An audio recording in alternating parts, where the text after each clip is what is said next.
নমস্কাৰ মৰমৰ ছাত্ৰ ছাত্ৰীসকল আমি আগৰ ক্লাছত সন্ধি স্বৰ সন্ধি ব্যঞ্জন সন্ধিৰ বিষয়ে আলোচনা কৰিছোঁ। আজি আমি বিসৰ্গ সন্ধিৰ বিষয়ে আৰু ইয়াৰ কিছুমান উদাহৰণৰ বিষয়ে আলোচনা কৰিবলৈ লৈছোঁ। তোমালোকে যদি চেনেলটো ছাবস্ক্ৰাইব কৰা নাই সোনকালে ছাবস্ক্ৰাইব কৰি লোৱা আৰু লাইক শ্বেয়াৰ কমেণ্ট কৰি দিবা, তেতিয়া মই ভিডিঅ' বনাবলৈ প্ৰেৰণা পাম। পোনে পোনে আমি বিষয়ৰ মাজলৈ গৈছোঁ।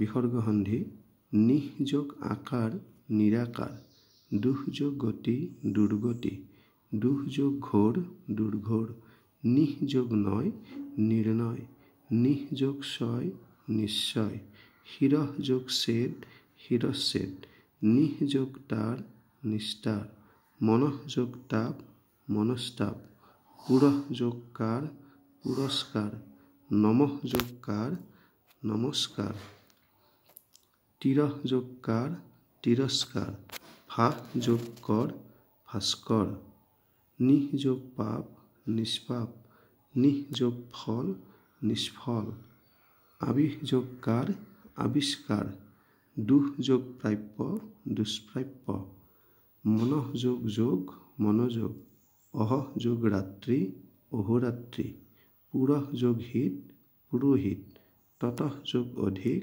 ততোধিক, নিহ যোগ ৰোগ নিৰোগ, নিহ যোগ ৰব নীৰৱ। বিসৰ্গ সন্ধিৰ উদাহৰণ আমি ইয়াতে সামৰিছোঁ। আগৰ ক্লাছত ব্যাকৰণৰ অন্য এটা বিষয় লৈ তোমালোকৰ মাজলৈ আহিম। আজিলৈ এৰিছোঁ। ধন্যবাদ। নমস্কাৰ।